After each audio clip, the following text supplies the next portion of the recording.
오늘은 나중된 자가 먼저 된 자를 앞지르는 비결, 나중된 자가 먼저 된 자를 앞지르는 비결, 그 두 번째 이야기로 하나님 마음을 알아가도록 하겠습니다. 우리가 신앙생활을 하면서 착각하는 게 몇 가지가 있는데 그 중에 하나가 교회를 오래 다니면 믿음이 좋다고 착각을 하는 것입니다. 그렇죠? 물론 교회를 오래 다니면은 성경적인 지식이나 교회 생활에 대해서는 잘 알 수 있습니다. 그러나 교회를 오래 다녔다고 해서 믿음이 좋다고는 말할 수 없습니다. 왜냐하면은 믿음은 마음이거든요. 마음. 그래서 마음에서 나오는 행위가 진짜 믿음인데 사람들은 자꾸만 믿음을 행위로만 생각을 하기 때문에 그럴듯한 말이나 화려한 퍼포먼스에 속아 넘어가는 것 같습니다. 오늘 본문을 보면은 젊은 청년이 예수님께 접근을 합니다. 접근하는 그 모습을 보면은 하나님을 잘 믿고 싶어서 접근을 하는 것 같지만은 그 속마음을 들여다보면은 자신은 하나님도 잘 믿고 계명도 잘 지키고 거기에다가 돈도 많은 아주 잘 나가는 청년이라는 겁니다. 그래서 자신은 굳이 예수님이라는 사람을 믿지 않아도 영생을 얻을 수 있을 것 같다고 어기는 것입니다. 선한 일도 묻는데 선한 일도 자신의 행위에 중점을 두고 있는 거지 자신의 믿음에 중점을 두고 있는 게 아닙니다. 그죠? 그런데 우리가 한 가지 짚고 넘어가야 될 것이 뭐냐면은 이 시대는 로마 식민지 시대거든요. 로마 식민지 시대. 그러니까 식민지 시대의 젊은 청년이 돈이 많다는 것은 나름대로 권력청이고 든든한 백도 있다는 뜻입니다. 그런데 그 돈이 정당하게 자신의 노력으로 번 돈이 아니라 다른 사람의 돈을 빼앗고 갈취한 돈일 가능성이 많습니다. 예를 들면 우리나라도 1910년대부터 1945년 동안 그죠? 일제 식민지가 있었죠. 35년간. 이 시대에 젊은 청년이 돈을 많이 벌었다고 하면은 일을 열심히 해서 돈을 벌었을까요? 아니면은 일본에 빌붙어서 친일파란 이름으로 돈을 벌었을까요? 대충 이해가 가시죠? 그죠? 그래서 친일파는 일본을 좋아하는 게 아니라 철저하게 돈을 좋아하는 겁니다. 사람들은 친일파라고 하면은 일본을 좋아한다고 생각을 하는데 실상을 보면은 돈을 너무 사랑해서 나라와 민족까지 팔아먹으면서 돈을 붙잡은 사람입니다. 그죠? 그 핵심을 봐야 돼요. 친일파 하면은 일본을 좋아하는 게 아닙니다. 돈을 좋아해가지고 나라를 팔아먹는 겁니다. 그래서 예수님은 지잘났다고 떠드는 이 청년에게 네 소유를 팔아서 가난한 자들에게 나눠주고 그리고 나서 나를 따르라고 하신 것입니다. 21절, 22절 말씀을 보면은 예수께서 이르시되 내가 온전하고자 할진대 가서 내 소유를 팔아 가난한 자들에게 주라. 그리하면 하늘에서 보화가 내게 있으리라. 그리고 와서 나를 따르라 하시니 이 청년이 재물이 많으므로 이 말씀을 듣고 근심하여 가니라.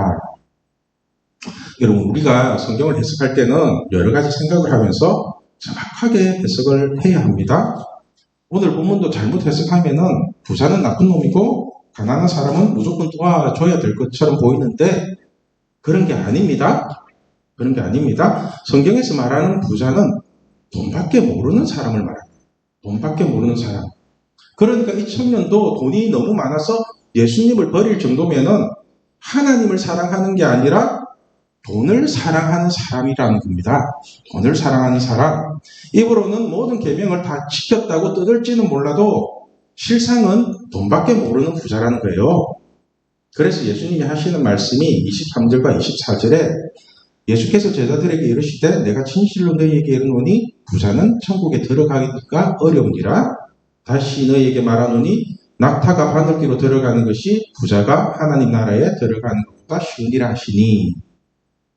우리 예수님 표현력 참 칩이죠? 표현력이 부자가 천국에 들어가기가 어려운데 그게 얼마나 어려우냐면은 부자가 천국에 들어가는 것보다 낙타가 바늘기로 들어가는 게 더 쉽답니다.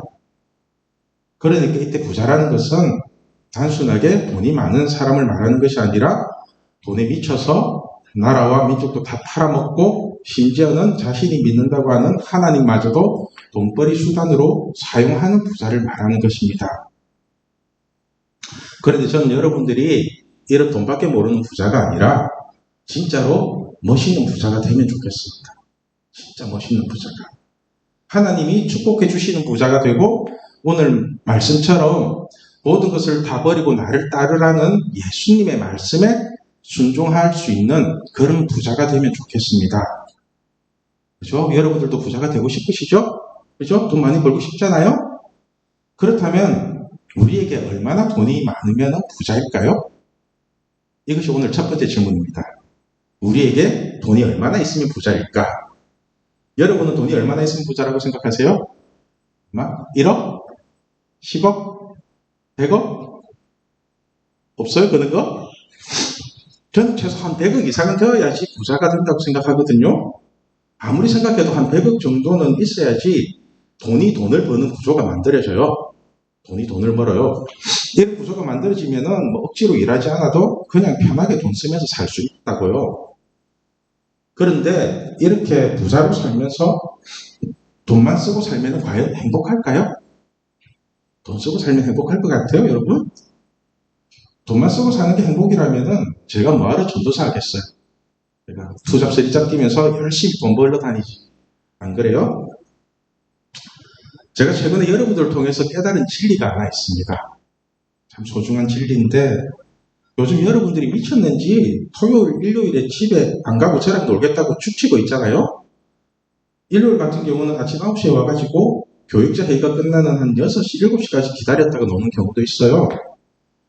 제가 그럴 때마다 너무너무 미안하기도 하고 너무너무 웃기도 하고 그죠? 도대체 내가 무엇이간데 이렇게 머리카락도 없는 전도사하고 놀기 위해 가지고 아침부터 저녁까지 저 지하 감옥 같은 중고등부실에서 저러고 있을까 하는 생각도 들고 하여튼 만감이 교차하거든요.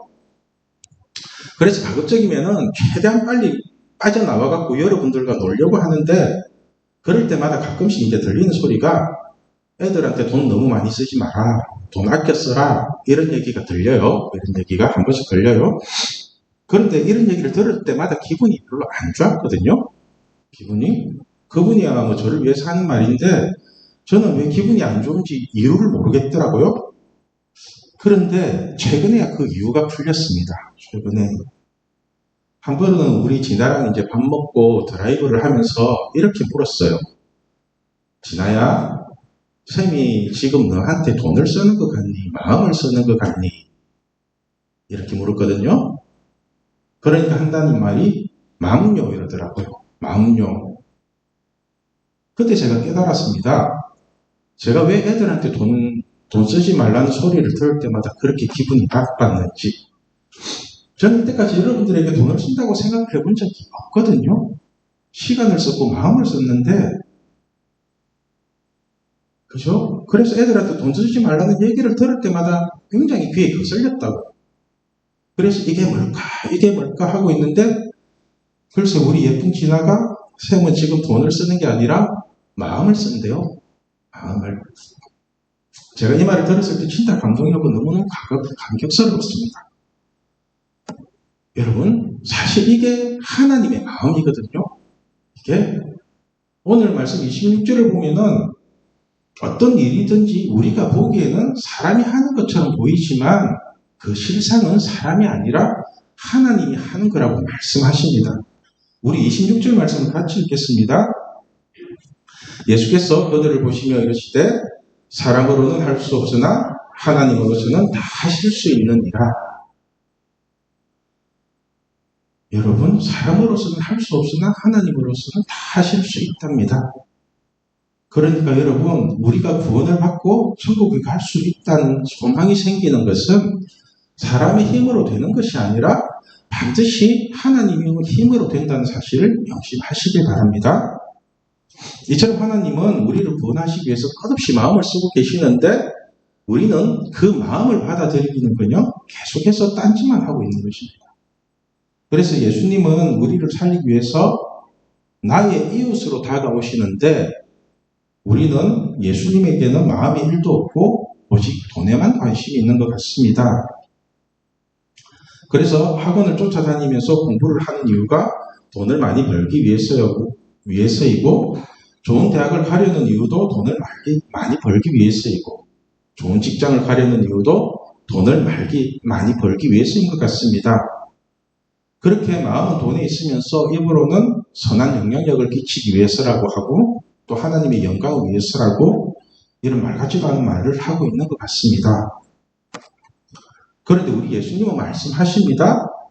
너희가 돈에 대한 욕심을 버리고 예수님을 믿고 따르는 게 선한 일이고 하나님의 일을 하는 거라고 말합니다. 여러분, 부자가 되더라도 예수님을 버리는 부자가 아니라 예수님을 따르는 부자가 되십시오. 예수님을 따르는 부자가 되십시오. 그래서 학원은 버리더라도 예수님은 절대로 버리지 않겠습니다. 대학은 버리더라도 예수님은 절대로 버리지 않겠습니다. 인간관계는 아웃사이드가 되더라도 예수님은 절대로 버리지 않겠습니다. 그래서 내 모든 것을 다 버리더라도 예수님만큼은 절대로 버리지 않겠다고 다짐을 하고 결심을 하는 것입니다. 그럼 여러분들은 예수님을 아주 잘 믿는 멋진 부자 청년이 되어 있을 것입니다. 진짜 멋진 부자 청년이 되어 있을 겁니다. 그래서 진짜 부자는 예수님을 버리는 부자가 아니라 창조주 하나님과 끝까지 함께 하는 것이 진짜 부자예요. 창조주 하나님이 부자잖아요. 끝까지 함께 하면 되잖아요. 끝까지 예수님과 함께하는 부자가 되시길 바랍니다. 두 번째 우리가 살펴볼 질문은 돈을 다 버리고 예수님을 따르면 얻게 되는 게 뭐냐는 겁니다. 돈을 다 버리고 예수님을 따르면 얻게 되는 것은 무엇인가? 우리가 단순하게 돈이라고 표현을 하지만 사실 이 돈이라는 단어 안에는 내가 하고 싶은 모든 것과 내가 갖고 싶은 모든 것이 다 들어있습니다. 여러분의 모든 욕심이 그 돈 안에 다 들어있습니다. 그래서 사람들이 하나님보다 돈을 더 좋아하는 이유이고 하나님 눈치 안 보며 살기 위해서 돈을 쌓아두려고 하는 것입니다. 그런데 하나님은 이런 사람의 죄성을 너무나 잘 알고 있기 때문에 돈에 대해서만큼은 철저하게 버리게 만드십니다. 철저하게. 그래서 하나님과 재물을 겸하여 섬길 수 없다고도 말씀을 하시고 돈을 사랑하는 것이 모든 악의 뿌리가 된다고 말씀을 하시는 겁니다. 디모데전서 6장 10절 말씀 우리 같이 읽겠습니다. 돈을 사랑함이 일만하게 뿌리가 되나니 이것을 탐내는 자들은 미혹을 받아 믿음에서 떠나 많은 근심으로서 자기를 찔렀도다. 여러분, 돈을 사랑하는 것이 일만하게 뿌리가 된답니다. 한마디로 모든 악의 뿌리는 돈에 대한 욕심에서 시작된다는 것입니다. 그래서 돈에 욕심을 부리는 사람은 예수도 버리고 신앙도 버리고 결국은 자기 자신을 파멸하게끔 만든다는 것입니다. 그나마 다행인 게 지금 여러분들은 가지고 있는 돈이 없으니까 그나마 다행이죠. 그죠? 돈 없죠? 버릴 돈이 없으니까 예수님을 쉽게 따를 수 있잖아요. 버리고 오라고 하는데 버릴 게 없으면 따르면 되잖아요. 그냥. 그리고 앞으로 벌어야 될 돈을 예수님과 함께 번다면 최고의 축복 아니겠습니까? 최고의 축복이잖아요. 그럼 예수님과 함께 평생 잘 먹고 잘 살 수 있으니까 이 축복이 오늘 여러분들에게 있기를 바랍니다. 제자들이 돈 많은 청년이 도망가는 모습을 보고서는 저렇게 가지고 있는 돈까지 다 버리고 예수님을 믿어야 된다면 구원받기가 엄청 힘들겠다고 생각을 합니다. 그리고는 베드로가 예수님께 이런 질문을 합니다. 27절 말씀입니다. 이에 베드로가 대답하여 이르되 보소서 우리가 모든 것을 버리고 주를 따라 싸우는데 그런즉 우리가 무엇을 얻으리이까? 그죠? 여러분, 베드로가 나름 부자인 거 아시죠? 베드로가 자기 배를 가지고 물고기를 잡는 선주 아들이었습니다. 배를 가지고 있는 아들이었어요. 그런데 예수님이 제자로 부를 때에 베드로가 배와 그물도 버려두고 심지어는 부모님까지도 다 버리고 예수님을 따르거든요. 그래서 예수님께 이렇게 당당하게 묻는 겁니다. 우리가 모든 것을 버리고 주를 따라 싸우는데 그러즉 우리가 무엇을 얻으리까? 그러니까 부자 청년은 돈을 못 버려서 도망갔는데 우리는 돈도 버리고 배도 버리고 부모도 버리고 그렇게 다 버리고 난 뒤에 예수님을 쫓았으니까 이렇게 실질적으로 다 버린 사람은 무엇을 얻을 수 있냐는 겁니다. 그러니까 예수님이 하시는 대답이 28절에는 영적인 복을 말씀하시고 29절에는 현실적인 복을 말씀해 주십니다. 두 가지 복을 말씀해 주시거든요. 영적인 이런 복이 있고 현실적인 이런 복이 있다. 영적인 복은 너무 어려우니까 나중에 풀기로 하고 우리에게 중요한 현실적인 복을 한번 살펴보도록 하겠습니다. 우리 29절 말씀 같이 읽을게요. 또 내 이름을 위하여 집이나 형제나 자매나 부모나 자식이나 전토를 벌인 자마다 여러 배를 받고 또 영생을 상속하리라. 여러분, 우리가 예수님을 따르기 위해서 집이나 형제나 자매나 부모나 자식이나 땅을 벌인 사람은 이 땅에서도 100배의 축복을 받고 영생까지도 얻게 된답니다. 여러 배라는 게 원어적으로 보면 100배거든요. 100배. 한마디로 공부고 학원이고 대학은 다 버려도 예수님은 절대로 버리지 않겠다고 다짐을 하고, 또 예수 믿는다고 술도 못 먹고 왕따가 되고 심지어는 집에서까지 버림을 받더라도 나는 절대로 예수님을 버리지 않겠다고 결심을 하고 그렇게 실행하는 사람은 반드시 천국에 들어가게 된다는 겁니다. 반드시 천국에 들어간대요. 그리고 그 천국을 상속받을 뿐만 아니라 지금 살고 있는 이 땅에서도 100배의 축복을 받게 된다는 것입니다. 어디 가서 100배 벌 거예요, 여러분? 그러니까 여러분, 지금 여러분들이 가지고 있는 생각과 계획을 다 버리고 예수님과 함께 새롭게 시작하십시오. 새롭게. 여러분의 계획 속에 예수님을 넣으세요. 예수님을. 그럼 하나님이 여러분과 함께 하시면서 하는 것마다 100배의 축복을 주실 겁니다. 공부도 예수님과 함께 공부하세요. 공부 잘 돼요. 일을 하더라도 예수님과 함께 하세요. 다른 것들, 여러분들 생각 속에 하나님 함께 해주세요. 같이 해요. 그 고백을 같이 하면서 걸어가보세요. 어떤 일이 일어나는가. 인간관계도 아무런 문제 없이 자신이 해결할 수 없는 문제들이 100배로 쉽게 해결된다고요. 사실 사람들이 어리석은 게 뭐냐면은 돈도 내 계획대로 벌 수 있는 것도 아니고 인간관계도 내 계획대로 되는 것이 아닌데 이 사실을 인정하지도 않고 받아들이지도 않는 겁니다. 여러분도 알잖아요. 그죠? 스카이 대학 나온다고 해서 부자 되고 잘 사는 게 아니라는 거. 반대로 거지 같은 대학 나온다고 해서 거지 되어 굶어 죽는 거 아니라는 거 아시죠? 그죠? 성경에는 부지런하면 부자가 되고 게으르면 거지가 된다고 하지 돈 버는 거하고 대학하고는 아무 상관이 없습니다. 아무 상관없습니다. 그리고 사람도 마찬가지잖아요. 스토커 같은 사람을 내가 만나고 싶어서 만나는 게 아니잖아요. 그렇죠? 처음에는 좋은 사람인 줄 알고 만났는데 만날수록 자꾸 또라이 짓을 하고 헤어지자고 하니까 뭐 집 앞에 칼 들고 기다리고 뭐 그런 게 되게 스토커잖아요. 그게 미친다니까요. 그걸 어떻게 알아요, 여러분들이? 하나님이 처음에 말리면 안 하면 되죠. 그러니까 제발 예수님 안에서 돈을 벌고 예수님 안에서 사람을 만나면 여러분들이 생각하는 것보다 100배로 좋은 일들이 일어난다고요. 100배로. 이게 모든 것을 버리고 예수님만 따르는 사람들이 받게 되는 복입니다. 여러분, 이렇게 확실한 말씀을 안 믿고 도대체 뭘 믿을 거예요? 확실한 거 믿으세요? 확실한 거? 여러분들이 자신의 인생을 하나님의 말씀보다 더 확실하게 책임질 수 있다고 생각하세요? 여러분 인생 여러분이 책임 못 져요. 하나님이 책임지신다니까요. 하나님이. 그러니까 제발 자신의 계획과 생각을 버리시고 예수님을 잘 믿겠다는 결심부터 하십시오. 나 예수님 잘 믿을 거야. 이 결심부터 하세요. 이렇게 예수님과 함께 하면은 천국은 따놓은 당상이고 이 땅에서도 100배의 축복을 받게 될 것입니다. 오늘 말씀의 제목이 나중된 자가 먼저 된 자를 앞지르는 비결, 두 번째 이야기입니다. 여러분은 찐친이 있습니까? 진짜 친한 친구가 있어요? 얘는 내 친구야 하는 거, 마음을 서로 주고받고 서로의 마음을 알아주는 찐친. 그죠? 저는 최근에 사귄 진짜 소중한 찐친이 있습니다. 진짜로. 찐친이라는 게 혼자서 되는 게 아니라 상대방도 인정해야 되는 거잖아요. 난 네가 찐친이야. 난 네 잘 모르는데 이러면 그것도 이상하잖아요. 그래서 제가 그 친구에게 물었죠. 우리 찐친 맞냐고. 그러니까 찐친 맞대요. 그 친구가 바로 우리 진아입니다.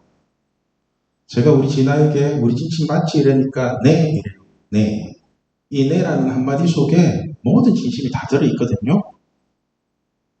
그런데 여러분, 진아는 제가 먼저 알았어요? 여러분들이 먼저 알았어요? 기간을 따지면은 여러분들이 먼저 알았죠. 그죠? 그런데 찐친은 저랑 먼저 됐죠. 진치는. 마찬가지로 우리가 하나님의 마음을 알고 하나님의 마음을 먼저 받아들이면은 교회를 얼마나 오래 다녔던 시간에 상관없이 하나님과 찐친이 될 수 있다는 겁니다. 하나님과. 오늘 세 번째 질문이 나중된 자가 먼저 된 자를 앞지르는 비결은 무엇인가입니다. 나중된 자가 먼저 된 자를 앞지르는 비결은 아주 간단합니다. 그냥 내가 먼저 하나님의 마음을 받아들이고 하나님을 잘 믿겠다고 결심을 하면 되는 것입니다. 그것만 하면 돼요. 행동이나 말을 바꾸려고 하는 것이 아니라 자신의 마음과 생각을 하나님을 믿는 쪽으로 바꾸면 됩니다. 하나님을 믿는 쪽으로. 노력 한 번 안 해보셨잖아요. 나 하나님 잘 믿을 거야. 그 노력 한 번 안 해보셨잖아요. 행동을 바꾸면은 사람은 속일 수 있을지는 몰라도 하나님은 절대로 속일 수 없습니다. 하나님은. 여러분의 마음속을 돈이나 인간관계 같은 세상의 것들로 채우지 마시고 하나님의 사랑으로 가득 차게 되면은 그 사람은 어느 누구도 따라올 수 없는 가장 먼저 된 사람이 될 것입니다. 저는 여러분들이 자신의 힘으로 돈을 벌겠다고 그리고 자신의 힘으로 인간관계를 맺겠다고 고생만 하는 인생이 아니라 하나님의 힘으로 돈을 벌고 하나님의 힘으로 인간관계를 맺는 그런 멋진 인생을 살게 되기를 바랍니다. 그럼 26절 말씀처럼 사람의 힘으로는 할 수 없으나 하나님의 힘으로는 다 하실 수 있다. 사람의 힘으로는 할 수 없으나 하나님의 힘으로는 다 하실 수 있는이라는 이 말씀 명심하시고 교회를 늦게 다녔던 빨리 다녔던 상관없이 가장 먼저 된 자로 살아가는 우리 신앙교회 중고등부가 되길 소망합니다. 기도하겠습니다.